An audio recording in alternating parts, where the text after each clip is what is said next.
Deus seja louvado por mais um domingo nós estarmos aqui.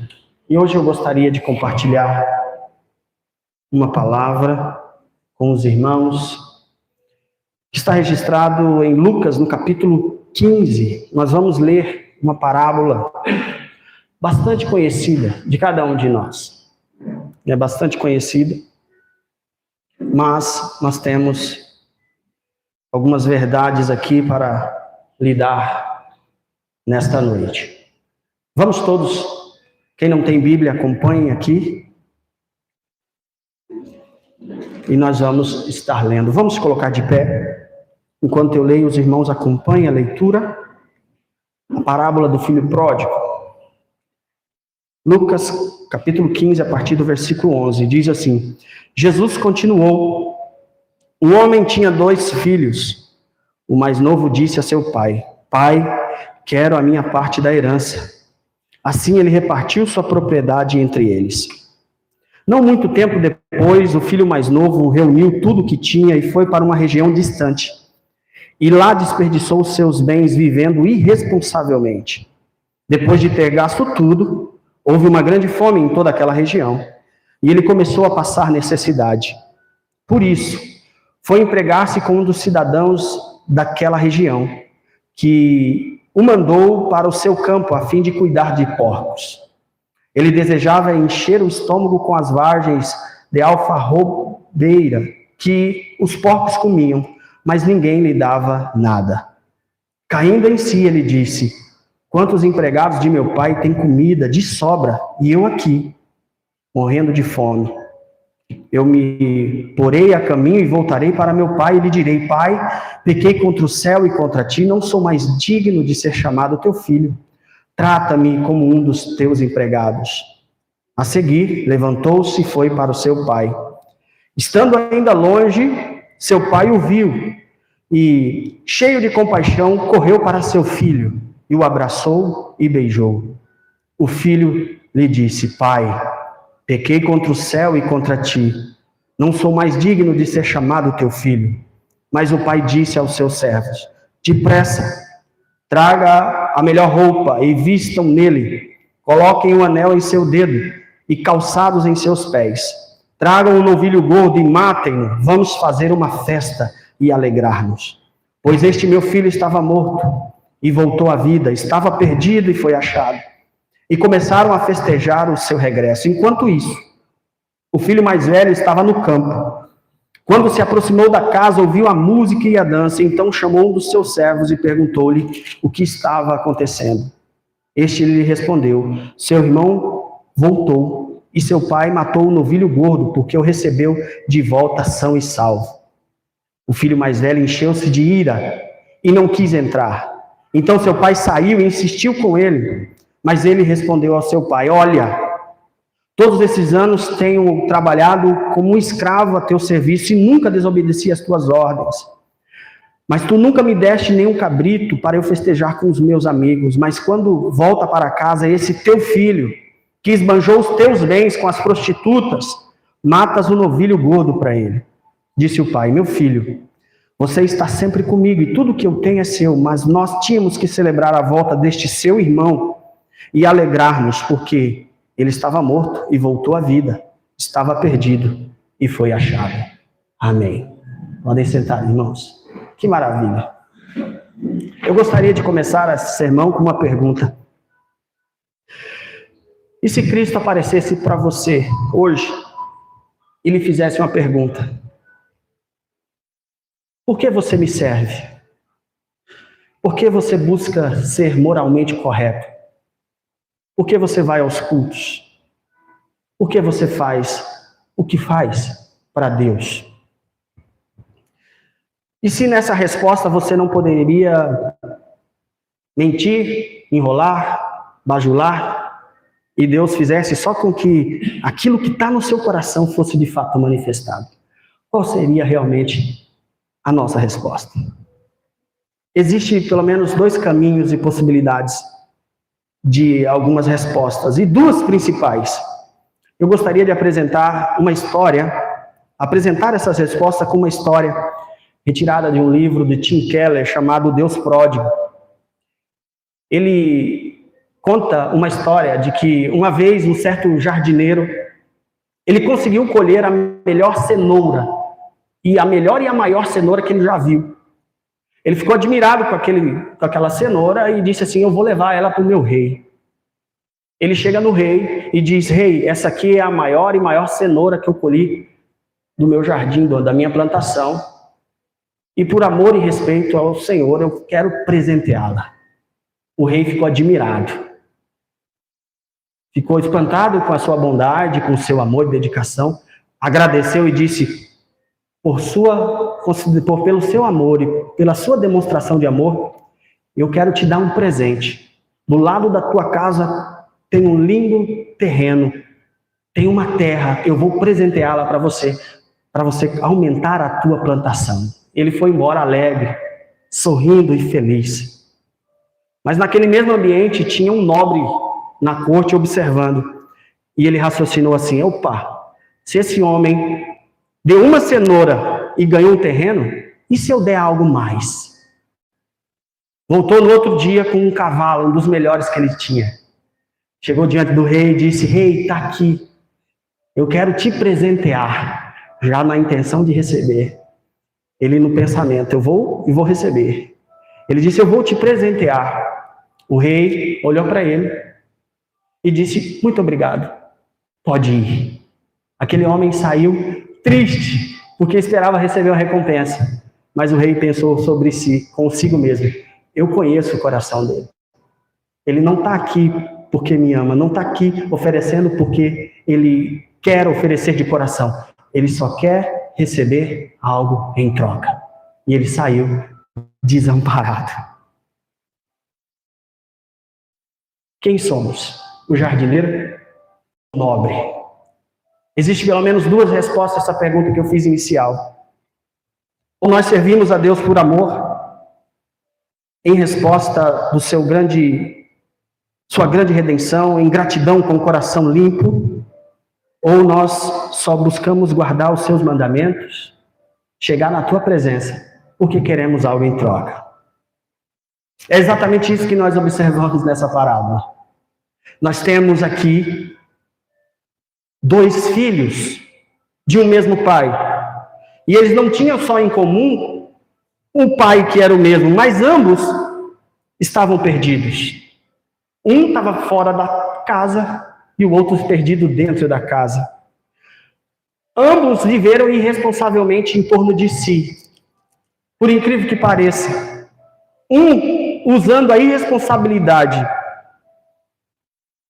usando irresponsavelmente a sua liberdade, e o outro usando irresponsavelmente a sua moralidade. O que vamos abordar hoje aqui, irmãos, é o cerne daquilo que Jesus quer ensinar para nós. E aquilo que Deus quer mostrar para nós. As nossas intenções, os nossos corações. E geralmente quando falamos sobre essa parábola, logo nós buscamos enfatizar o amor do pai para com o filho rebelde. Mas Jesus quer ensinar algo muito mais profundo. É algo muito mais além disso. Para entender melhor, irmãos, a gente precisa observar o começo da parábola. No primeiro versículo do capítulo, a Bíblia mostra que os escribas e os fariseus criticaram Jesus porque ele comia e recebia pecadores e publicanos. Jesus aceitava a todos. E aqui nós temos, já nessa parábola, dois tipos de pessoas e dois tipos de grupos. Um era os fariseus e os escribas, que na verdade eram os religiosos. Eles se apoiavam na escritura, no comportamento moral ético, eles eram todos certinhos em suas regras. E outros eram os pecadores, aqueles que decidiram viver a vida do jeito que eles queriam viver, usando a sua liberdade de forma irresponsável, de forma que ele pudesse fazer o que quiser. E nesse contexto nós observamos que Jesus conta essa parábola, porque os religiosos estavam incomodados com Jesus por ele sentar e comer com pecadores. Aqui o pai representa Deus. Um pai amoroso, né? Um filho Um pai que ama os seus filhos. O filho mais novo, nessa parábola, representa os pecadores, aqueles que decidem viver livremente a sua vida, que acha que é o dono da sua vida e que toma as decisões da forma que ele quer. E o filho mais velho representa os religiosos, aqueles que decidem viver debaixo de regras, debaixo de uma conduta moral, mas que no fundo, todos eram iguais e ambos estavam profundamente perdidos. E é isso que Jesus vai falar. Mas como? O religioso estava perdido? Tanto quanto o filho mais novo, que fugiu e viveu de forma absoluta? Sim, é exatamente isso. A única coisa que muda é que o filho mais novo decidiu viver a sua vida do seu jeito, de forma imoral, irresponsável, mas o fim era a mesma coisa, a satisfação própria.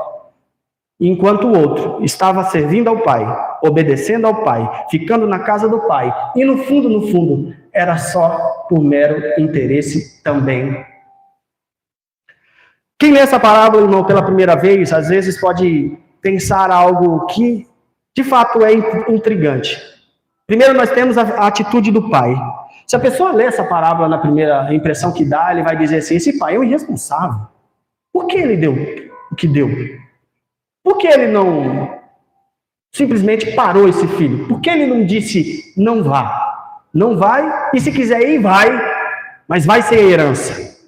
Por que na parábola, aqui aparece um pai cedendo a uma vontade de um filho que queria viver livre e dando uma herança que ainda nem era direito dele, pois receberia só depois da morte do pai. Em primeiro lugar, o pai simboliza o filho.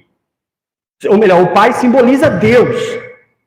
E aqui nós temos algo muito importante dentro daquilo que Deus faz. Por que Deus não impede as pessoas de fazer o que fazem? Por que simplesmente Deus não impede você de tomar decisões de forma livre? Por que Deus não para as pessoas? Por que Deus simplesmente não diz assim, eu não vou permitir que nada aconteça? Por que Deus não impede as pessoas de fazerem loucuras? Por que Deus não impede os seus filhos de viverem irresponsavelmente? Aqui nós temos duas coisas. Em primeiro lugar, Deus deseja que cada um dos seus filhos o sirva por amor, não por mera obrigação. Em segundo lugar, Deus nos concedeu algo, a responsabilidade e a liberdade. C.S. Lewis conta uma história interessante, quando ele fala sobre a vontade de Deus, que alguém pode questionar, já que é a vontade de Deus, por que as pessoas fazem o que fazem? Por que Deus não impede as pessoas? E ele conta uma história de que uma mulher, certa vez, instruiu seus filhos, dizendo assim, filhos, não baguncem o quarto, mantenham em ordem. E saiu. Depois de alguns dias, quando ela volta, o quarto está revirado, brinquedo para tudo quanto é lado, folhas gramáticas caídas no chão, e bagunçado tudo, e aquela mulher se entristeceu. Mas, ao mesmo tempo, ela percebeu que, além dela ter instruído, e era a vontade dela instruir aquelas crianças, também era a vontade dela deixá-las livres para fazer o que podiam fazer. Assim é Deus. Assim é Deus. Deus, em primeiro lugar, quer que você o sirva por amor. Em segundo lugar, você, de certa forma, tem a liberdade de tomar as suas escolhas. E é por isso que, às vezes, Deus não nos impede. Deus nos instrui, mas, ao mesmo tempo, nos concede a liberdade de fazer o que quiser para fazer. Mas aqui, irmãos, nós observamos que Deus quer ser adorado e servido não por interesse. Se não for por amor, Deus permite que a gente tome o nosso próprio caminho e não interrompe a gente de fazer o que a gente quiser fazer. Mas essa parábola também fala do filho, o filho mais novo. Irmãos, aqui, essa parábola nos mostra algo interessante. O filho não queria mais viver submisso ao pai. Ele decidiu viver a vida do jeito dele. Então ele pede a herança e o pai simplesmente dá e ele segue o seu caminho. O filho mais novo, irmãos, ele representa os pecadores. Não só os pecadores, em que sentido? Ele representa todos aqueles que decidem viver a vida do jeito que ele acha que tem que viver. Se nós observarmos, existem dois tipos de vida que alguém pode decidir viver. A primeira, ela vive debaixo da sua própria ideia, do seu próprio pensamento, da sua própria vontade. Você já ouviu alguém dizer assim: eu faço o que eu quero, na hora que eu quero, a vida é minha e eu sou dono do meu destino? Exatamente. A pessoa, ela ergue-se diante dela mesma e diz: a minha vontade é o meu Deus e a minha vontade é o meu Salvador. Eu sou Deus. É mais ou menos isso. Existe uma música do Raul Seixas, os mais antigos aqui vai conhecer, em que ele cita, na verdade, uma frase, né, de um ocultista chamado Aleister Crowley, que ele diz: faça o que tu queres, pois é tudo da lei. Parece uma frase linda, né? Mas ele está dizendo assim: você é o seu próprio Deus. Não existem limites, não existem mandamentos, não existem comportamentos, não existe alguém dizendo para você o que você tem que fazer, não existe um pai para te dar ordem, não existe um Deus. Faça o que você quer. Tudo isso é da lei. Construa sua lei. E de fato, nós observamos que esse é o caminho que muitas pessoas fazem hoje. Eles decidem viver a vida do jeito dele. É aquele que diz assim: eu vou viver do meu jeito, vou descobrir o meu eu. São donos da própria vida e eles mesmos são o seu Deus e Salvador. Só que nós observamos algo, que aqueles que decidem viver a vida do seu jeito, eles descobrem de forma trágica que as suas escolhas foram péssimas.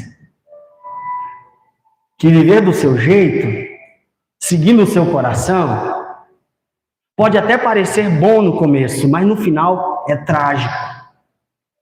Assim como o filho pródigo percebeu, depois de estar no fundo do poço, que a sua liberdade sendo usada irresponsavelmente em nome de si próprio foi uma tragédia, porque agora ele estava passando fome, num ambiente hostil, longe de casa. Assim são, irmãos, todos e qualquer um que decide ter a sua própria vontade, o seu próprio eu, como o seu Deus e viver acima de seus interesses. Chega um momento que a conta chega. Chega uma hora que a porta se fecha. Chega uma hora que ele percebe que ele entrou num beco quase sem saída. Percebe um jovem que decide viver uma vida irresponsavelmente.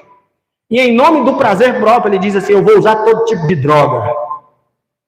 Não vamos usar droga ilícita, vamos colocar o álcool, eu vou beber até cair. O quanto tiver. E ele bebe, ele bebe, ele bebe, ele bebe. Quando passa o tempo, aquilo que era prazeroso se torna escravidão, porque ele quer parar de beber e não consegue. Aquilo que era a liberdade dele de viver de forma irresponsável, do jeito que ele quer, se torna um poço, onde ele não consegue sair. Se for drogas químicas, piorou. Que ele está escravo de algo que agora ele não tem controle. Quando ele percebe, ele vê que está numa vida de escravidão, no fundo do poço, tentando sair, mas não consegue mais. O mesmo acontece quando pessoas começam a viver irresponsavelmente e lidam com seu apetite sexual de forma irresponsável. Ele sai deixando o filho em tudo quanto é lugar. Tem 8, 9, 10 filhos espalhados. No começo era só prazer, mas depois passa-se 10, 15, 20 anos, filhos todos velhos. Ele já muda a cabeça. Agora ele se vê preso num poço de desprezo, porque nem os filhos mais querem vê-lo. Agora ele é arrependido, diz: o que eu fiz? Porque agora um sentimento de culpa o corrói por ter sido irresponsável com as pessoas, com as mulheres e com os filhos que ele nunca deu atenção e sustento. E ele vive com isso na cabeça. Então, escute, Jesus está mostrando que viver de forma irresponsável é errado também. Porque chega uma hora que a conta chega.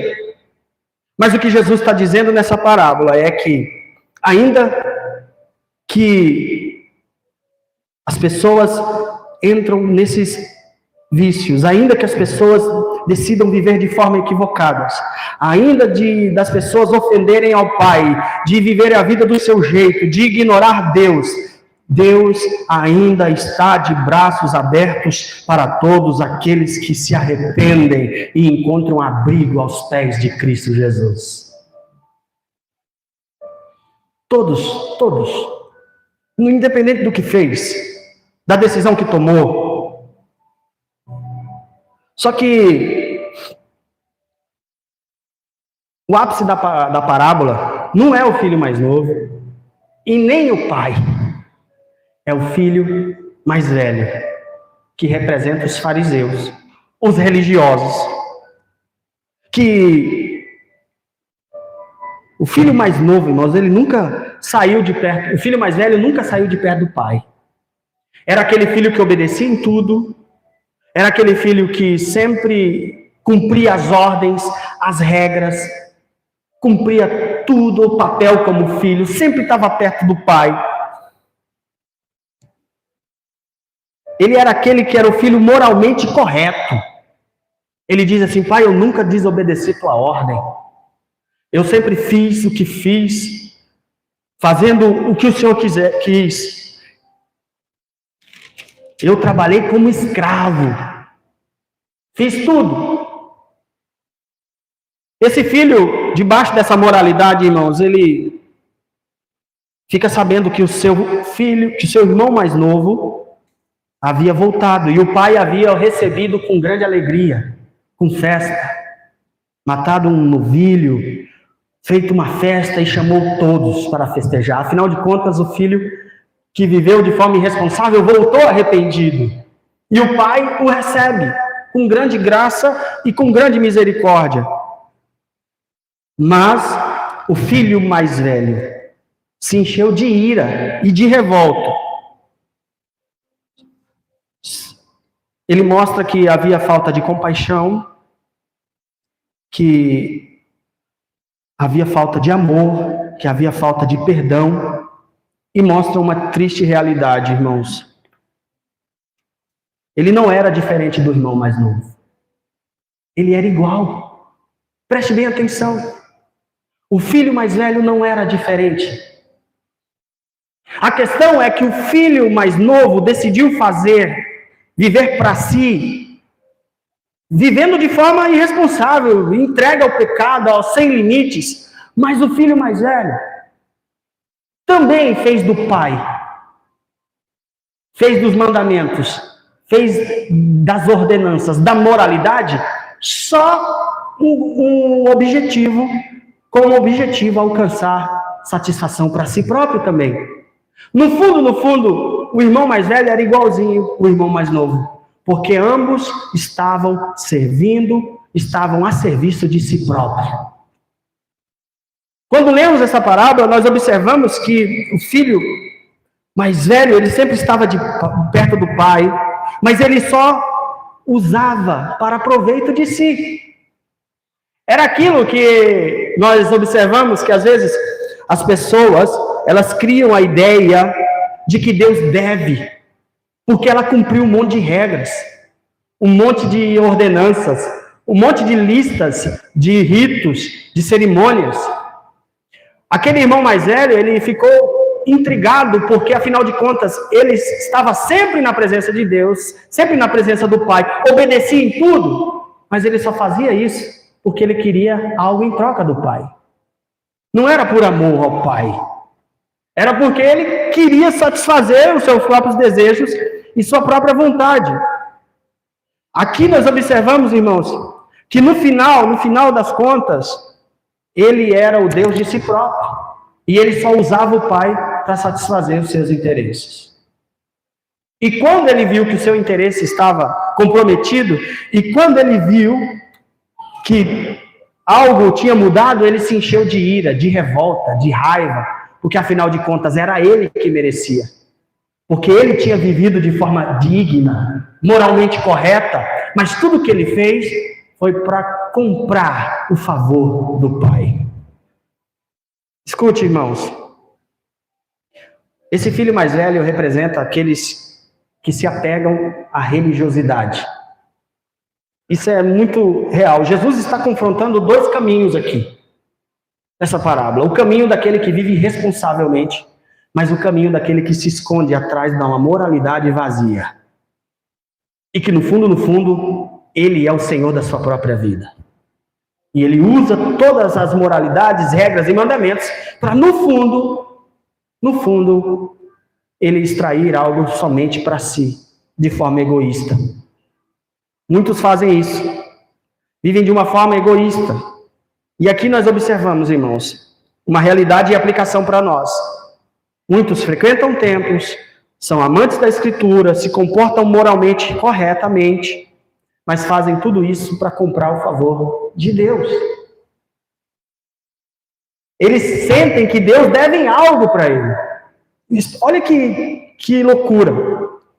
Eles sentem que Deus está em dívida com eles, afinal de contas, ele guarda os ritos, ele cumpre o mandamento, ele vai na igreja, ele vai no culto, ele lê a palavra, ele ora, ele cumpre. Então, Pai, se eu cumprir, então o Senhor me deve. No fundo, irmãos, isso representa e nos faz lembrar do nobre da corte, que só chegou diante do rei porque queria receber algo em troca.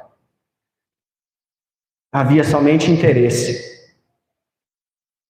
Aqui, irmãos, acontece que quando as pessoas se veem em apuros, eles se revoltam contra Deus porque Deus está em dívida e não está retribuindo ele conforme o que ele merecia. E no fundo, tudo que ele fazia era uma barganha para receber de volta o favor divino.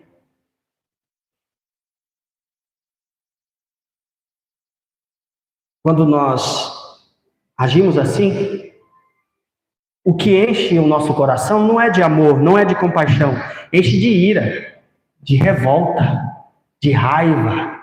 Olha que interessante, porque você é o seu Deus, você se comporta como seu próprio Deus. E aí, você começa a achar que os outros não são merecedores, porque afinal de contas você cumpriu tudo. Eles não merecem, eu mereço. Era isso, o filho mais velho. Ele não merece nada disso, eu mereço, porque eu cumpri todas as suas ordens. O que acontece é que eles acham que são merecedores, mas eles estão tão perdidos quanto os que estão fora.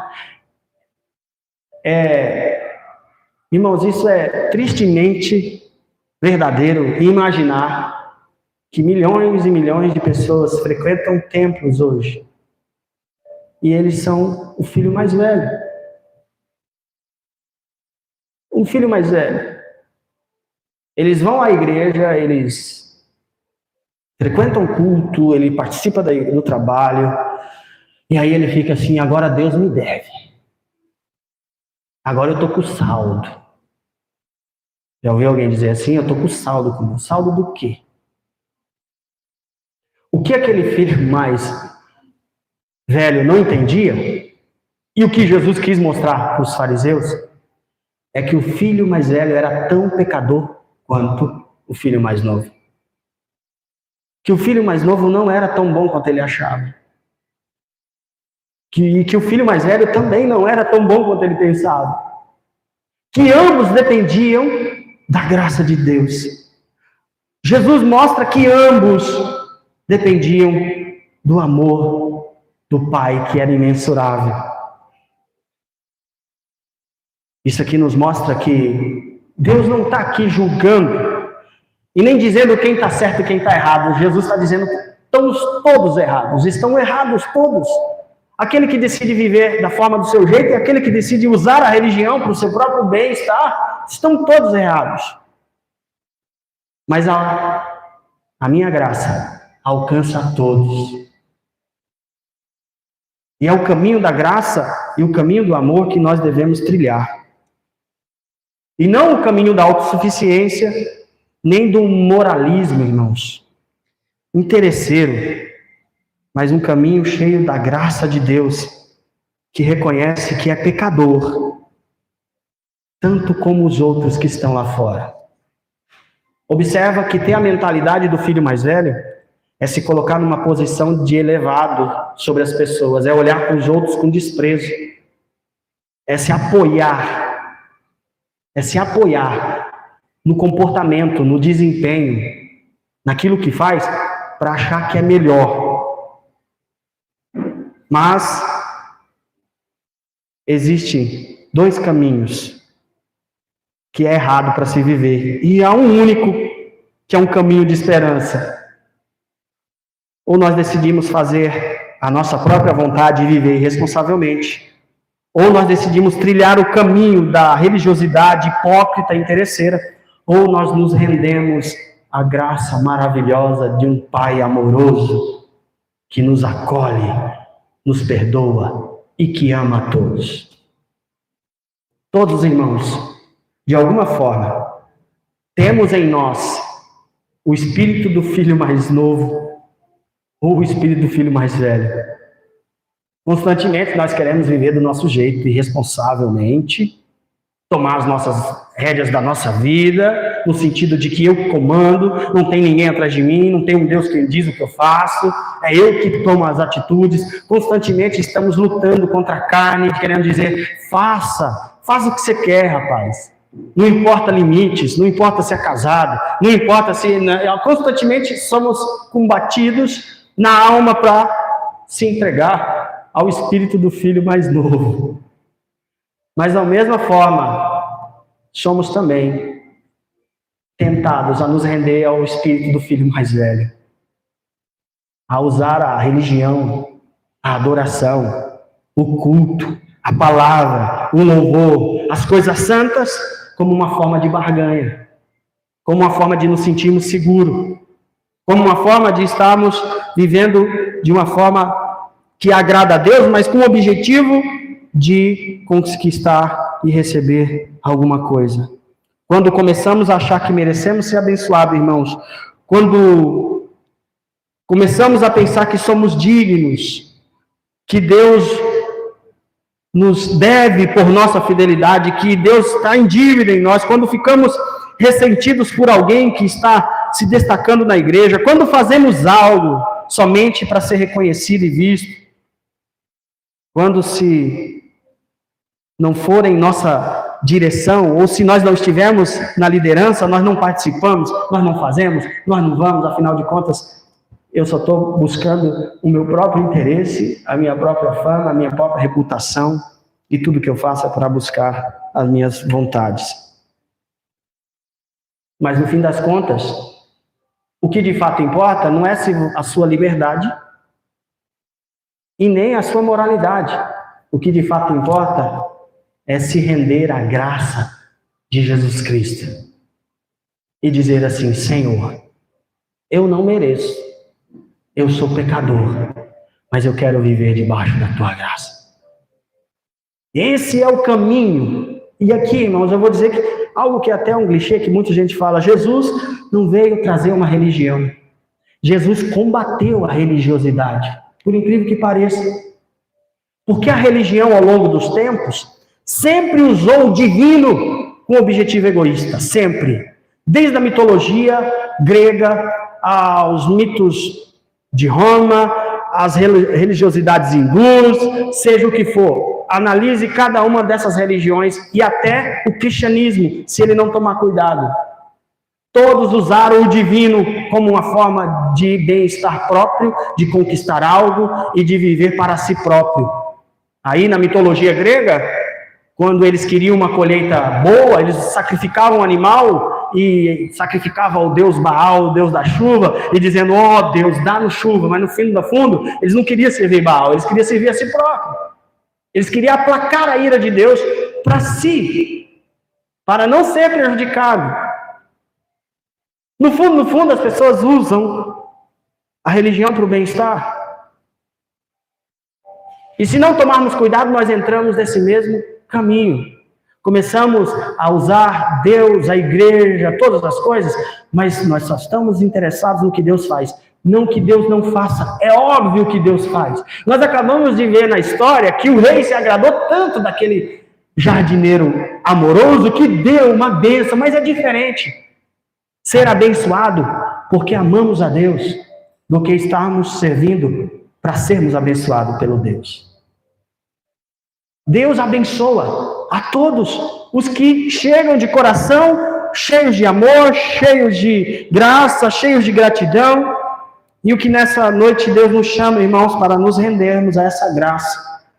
Ele nos chama para nós nos quebrantarmos diante de Deus, sabendo que todos nós somos pecadores e não somos melhores que ninguém, e todos nós carecemos do perdão, e somente a graça de Deus deve ser louvada e exaltada.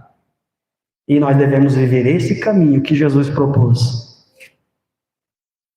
Um caminho que nós somos governados pela graça de Deus.